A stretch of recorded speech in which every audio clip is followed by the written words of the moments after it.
bago yun, tayo po ay muling Muna salamat po sa inyong biyaya na kami po ay muli inyong binigyan ng pagkakataon na makapag-ulay at makapag-aral ng inyong mga salita. Tunay Panginoon, nais namin malaman ng inyong kalooban, kaya bigyan niyo po kami ng pagpakumbabang mga puso at hindi pagmamataas na magmamarunong sa inyong mga salita. Tulungan niyo po kami, ito aming sa madalangin sa pangalan ni Jesus. Okay. Ang ating pong pag-aaralan ay tinatawag po na durian principle. Pag sinabi po nating durian, hindi po yan yung prutas natin na durian. Durian yon, ito po ay durian. Yung durian po na yan ay galing po sa Gregong salita na ibig sabihin po ay freely or as a gift or without cost. Ito po ay ibig sabihin pagbibigay ng walang bayad, pagbibigay bilang regalo, pagbibigay, yun, walang hinihinging kapalit. Baga ito ay free. At yung prinsipyo pong ito ang ating pag-aaralan ngayong umaga.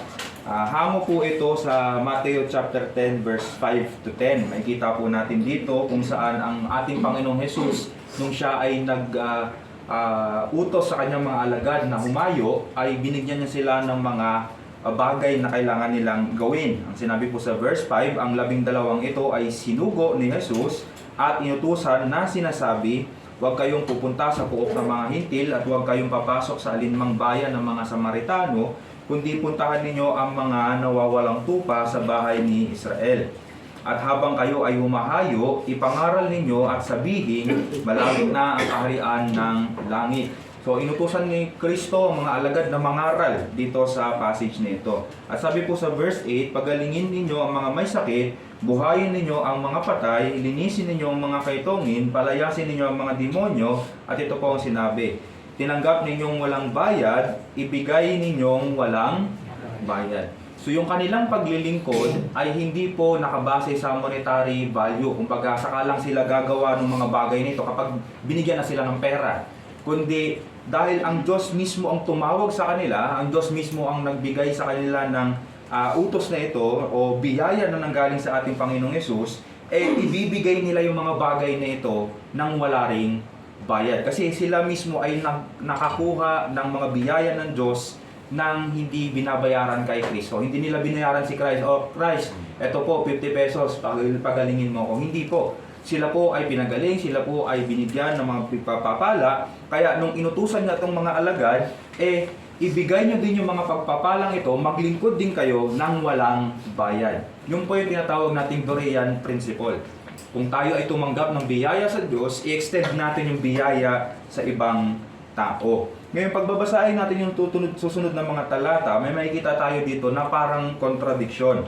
Dahil sinabi po sa 9 at 10, tingnan niyo sabi dito, huwag kayong magdala ng ginto o pila o tanso sa inyong mga lalagyan ng pera, o supot sa inyong paglalakbay o dalawang baro o mga sandalyas o tungkod, sapagkat ang manggagawa ay karapat-dapat sa kanyang, sa ibang talata po, sahod o pera. At yun yung ating pinag-aralan kanina sa 1 Timothy chapter 5 verse 18. At naniniwala ako na ito'y kinuha ni Pablo mula kay Kristo, na sinabi niya doon sa ating pinag-aralan kanina, ang manggagawa ay karapat-dapat sa kanyang sahod. Wala pong ibang verse yan. Kumbaga quotation lang ng ni Pablo yan. No? So, napakaliwanag po na meron dito na ang manggagawa ay karapat-dapat sa kanyang sahod. Pastor, ano po yung contradiction? So, kanina kasi sinabi sa verse 8 is tinanggap ninyo na walang bayad, ibigay nyo na ngayon na walang bayad. Pero pagdating natin sa verse 10, yung manggagawa dapat may pagkain o bayad. Nakikita nyo po yung parang contradiction. Hindi siya contradiction actually kung pag-aaralan natin ng maayos. No? Para masagot natin yung tanong na ito, ay kailangan nating mabigyan diin o bigyan ng halaga yung pinanggagalingan muna ng bayad. No? Yung pinanggagalingan ng bayad. Ang primary concern po ng text na ating pinag-aralan sa Matthew chapter 5 maging sa 1 Timothy ay hindi kung ano ang natatanggap or paano nila ito tinatanggap, kundi mula kanino natatanggap ang suporta na naglilingkod. Okay? Kanino nila nakukuha? At ang sagot natin kanina ay tinatanggap nila ito mula sa Diyos. Okay, so ang Panginoon ang nagbibigay ng bayad doon sa mga manggagawa, no? At ang susi po para maunawaan natin yon ay doon sa salitang manggagawa. Katulad ng binanggit natin o pinag-aralan natin kanina sa Mateo chapter 9, verse 37 to 38. No? Ang sabi po doon, kaya't sinabi niya sa kanilang mga alagad, tunay na napakaraming aanihin, ngunit kakaunti ang manggagawa. Idalangin ninyo sa Panginoon ng aanihin na magpadala ng mga manggagawa sa kanyang aanihin. So katulad ng ating pinag-aralan kanina, ang nagpapadala po ng manggagawa ay Panginoon. So ang employer ng manggagawa, ang employer ng pastor, ang employer ng maghahayag ng salita ng Diyos ay Panginoon, hindi ang iglesia. So ang Diyos ang employer, hindi yung tumatanggap ng salita ng Diyos o yung aanihin. Kasi nga, ani yun eh. Kaya maling utusan ang mga tumatanggap ng salita ng Diyos na bayaran ang kanilang pagpapahayag. Katulad na banggit ko kanina, saka lang ako mag-share sa inyo kung bibigyan nyo ako ng pera. Or babayaran nyo ako sa aking pag-share ng salita ng Diyos. Maling-mali po na isipin natin yon. O humingi ng bayad ang mga nagpapahayag, o yun, yung paghingi ng bayad ng pagpapahayag ng salita ng Diyos. Kaya nakakalungkot no sa kultura natin ngayon na merong mga speaker na magsasalita lang sa isang event or conference kapag swakto sa kanilang rate. No? Pero pag mababa ang bigay mo, kaya hindi pumupunta sila sa maliliit na gawain ganito kasi nga walang maibibigay yung maliliit na gawain na ganito. At hindi po yun yung paglilingkod na hinihingi ng Diyos. Dahil again, ang manggagawa, ang nagpapahayag ng salita ng Diyos ay tinanggap nila ng libre ang salita ng Diyos. Kaya isa pong malaking kasalanan na ipahayag nila na mayroong bayad. Nakakuha niyo mga kapatid? Kayo ba? Paano kayo naligtas? Nagbigay po ba muna kayo ng 500 pesos sa nag-share sa inyo ng gospel? Hindi, di ba? Narinig nyo lang yung gospel dahil ito ay ibinigay sa inyo ng Diyos na libre. Kaya napakalaking kasalanan kung kailangan mo ng bayaran ang sino mang mga ngaral para sila ay maghayag ng salita ng Diyos. Isa pong kasalanan yon sa ating Panginoon. Paano ngayon, alam naman natin na ang Diyos, di ba, nakita natin na siya ang employer. Hindi naman nagbibigay ng sahod ng Diyos sa pamamagitan ng paglalaglag ng pera mula sa langit. Nakita na ba kayo gano'n? No. Pag pastor, sabi mo, implore mo si Lord, di lumabas ka dyan, ano ka? Magkabang ka doon. Hindi po gano'n, no? Alam natin, hindi po naglalaglag ng pera ang Diyos mula sa langit. Paano ngayon siya magbabayad? Sa pamamagitan ng, o gumagamit siya ng mga tao upang may padala ang kanyang bayad sa kanyang mga manggagawa. Okay, so gumagamit siya ng mga tao para maipadala ang kanyang bayad sa mga manggagawa. Ngayon ang tanong, paano natin mapag-iiba o makikilala kung ito ba ay sahod na mula sa tao o sahod na mula sa Diyos? Kasi di ba, gagamit ang Panginoon para sahuran yung kanyang manggagawa sa pamamagitan ng tao. Paano ngayon natin madi-differentiate yun? Kasi parehas na galing sa tao. Nakakuha niyo po ba yung premise natin ngayon? No? Ang sagot po dyan, ay una, kailangan nating malaman yung konsepto po ng obligasyon. Obligasyon, no? Obligasyon. Sa mga nagbibigay, kanino ba tayo may obligasyon sa ating binibigay? Sa mga tumatanggap naman, sino ba ang obligadong magpasahod sa atin? Yun yung kailangan nating tanungin.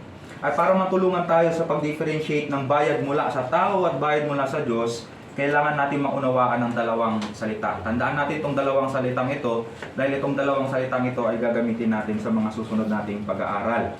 Ang unang salita ay ang reciprocity. No? Okay. Subukan nga natin sabihin, reciprocity.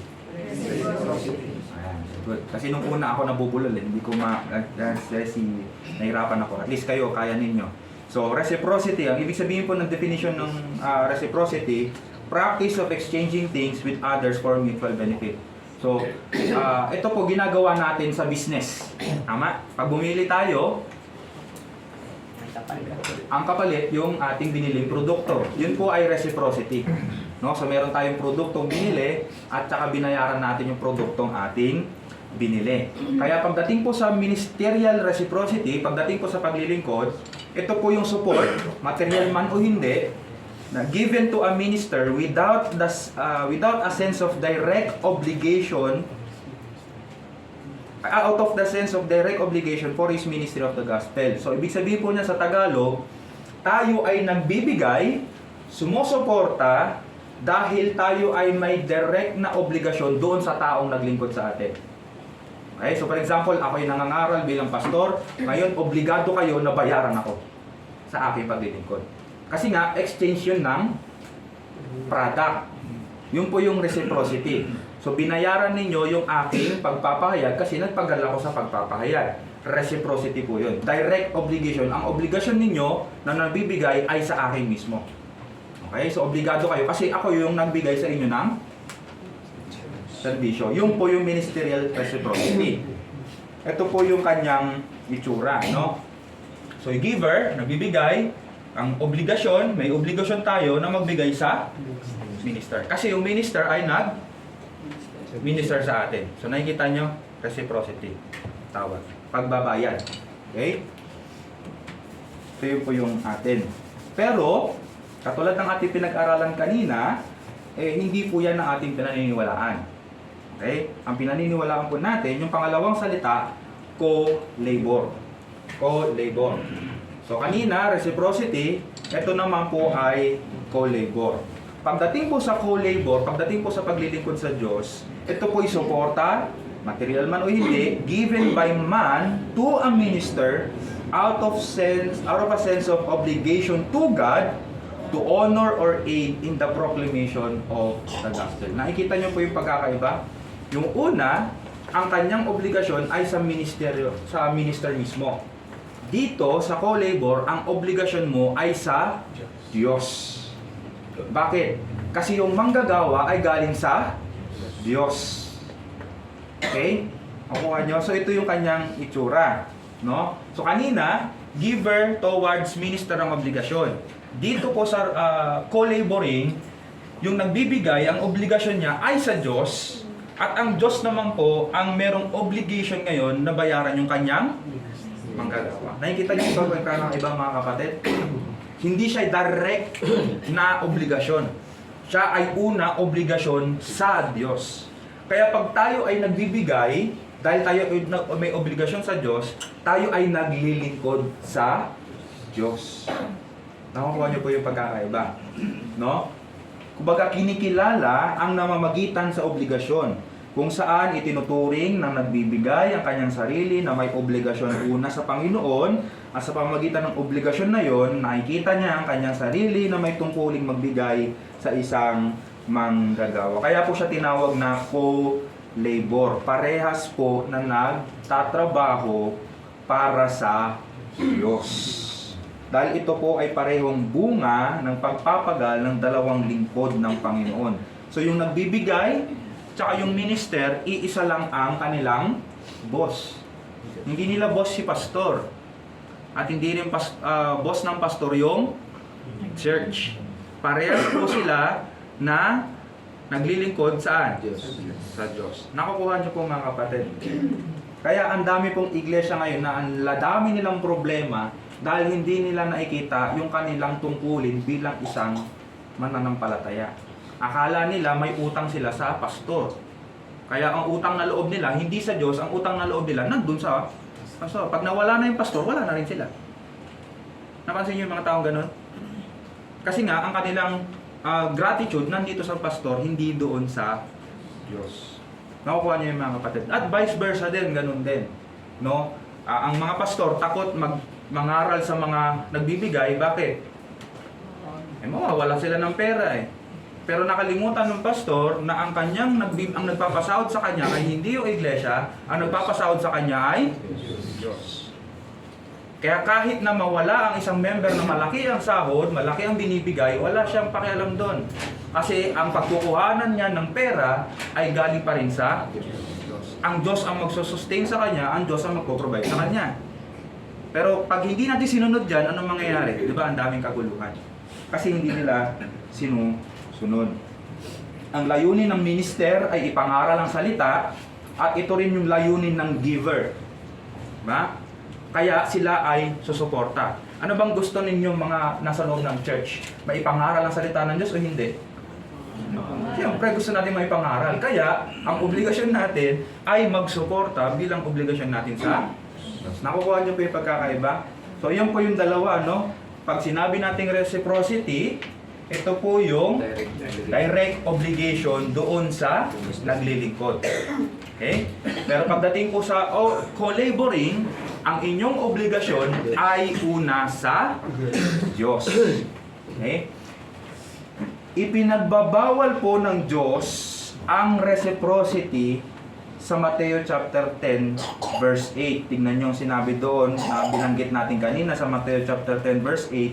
Tinanggap ninyong walang bayad, ibigay ninyong walang bayad.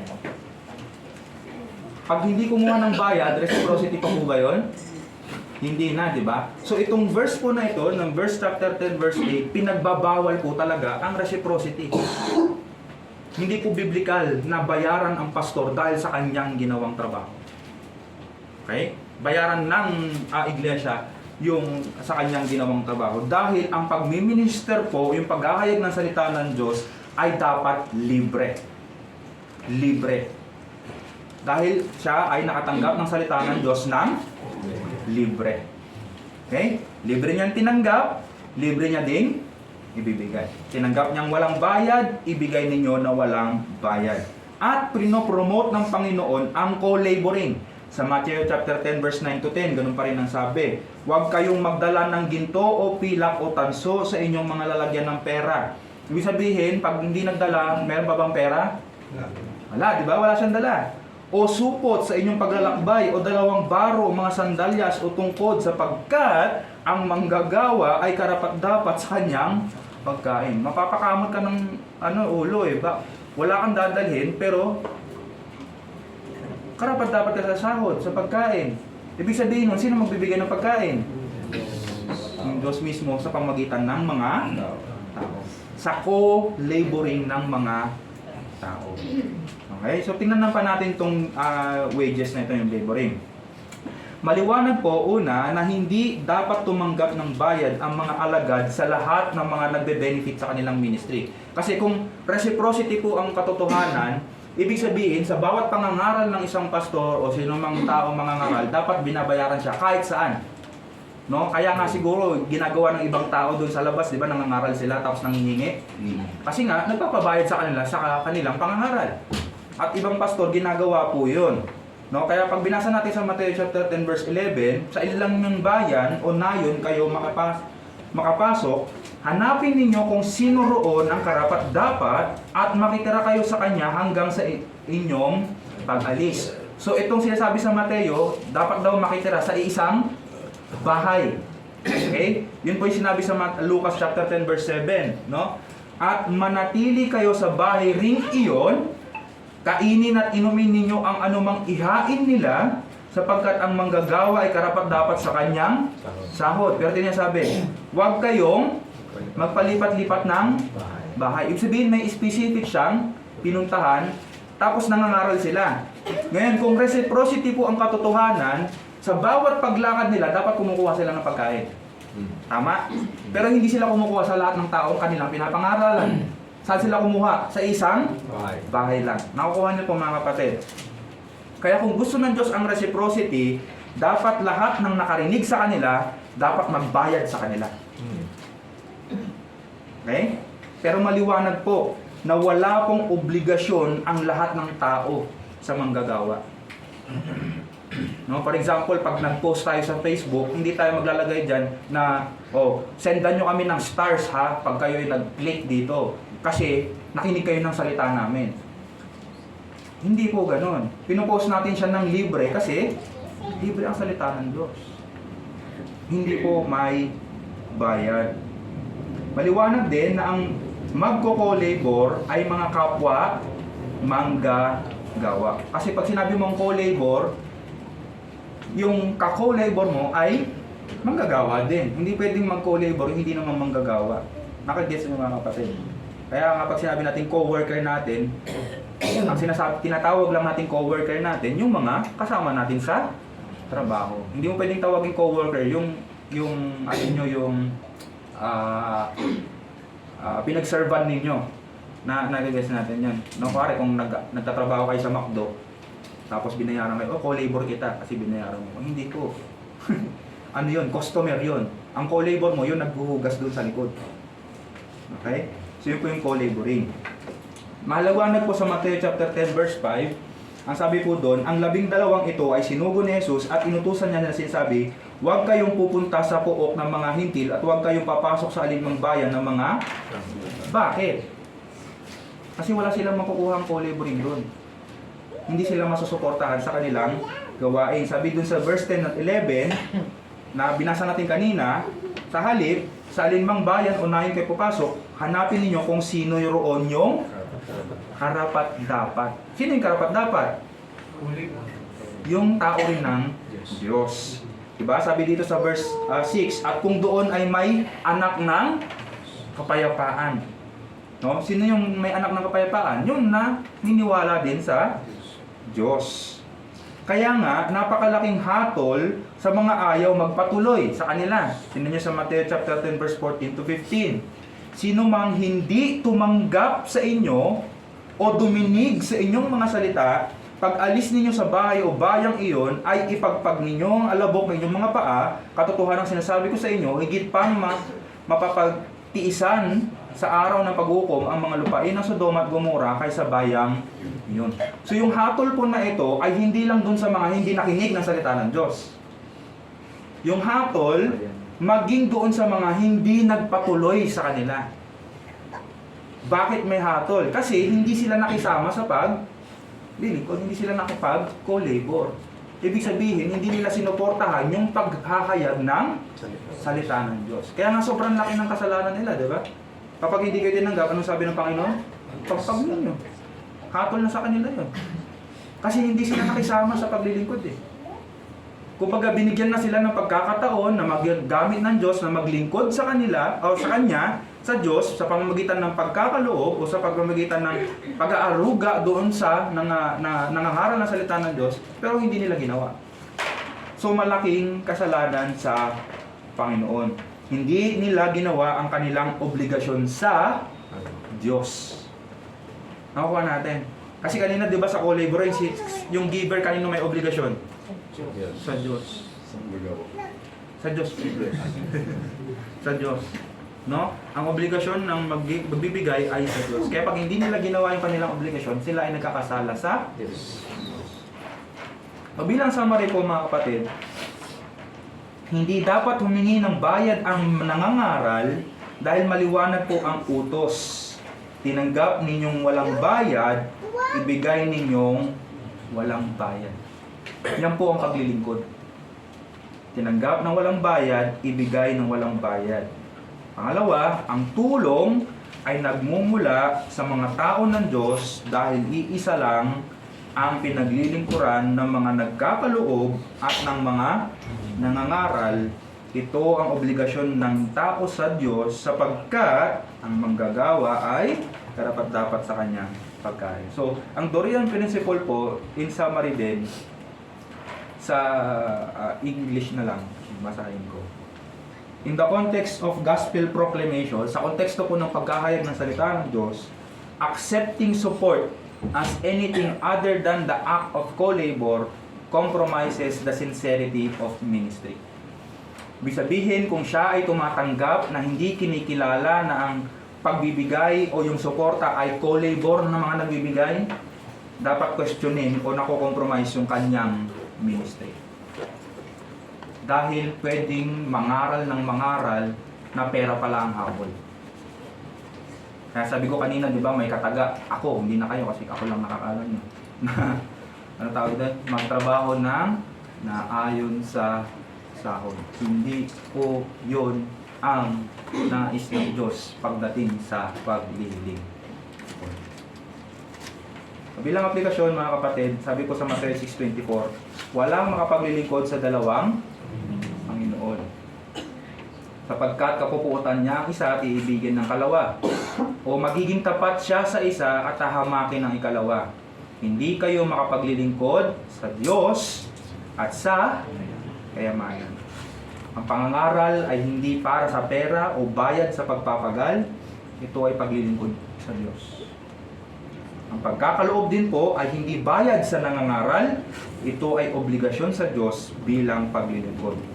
Kaya ang pagdadamot o kawalan ng pakikiisa ay nagpapabaya sa kanyang tungkulin. So sino po ang mananagot kapag hindi tayo nagkakaloob sa Panginoon?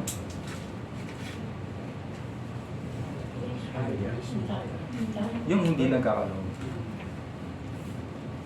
Kasi obligasyon niyo yun sa Diyos, hindi doon sa nangangarap. Nakukuha po natin mga kapatid. Okay? So yun po ang ating pag-aaral. Marami pa po ito na makikita natin sa mga susunod, pero baka next year na. Introduction lang ito, tapos balik tayo sa ating distinctives next Sunday. Kung may mga tanong po, mamaya na lang. Isulat. Pray tayo.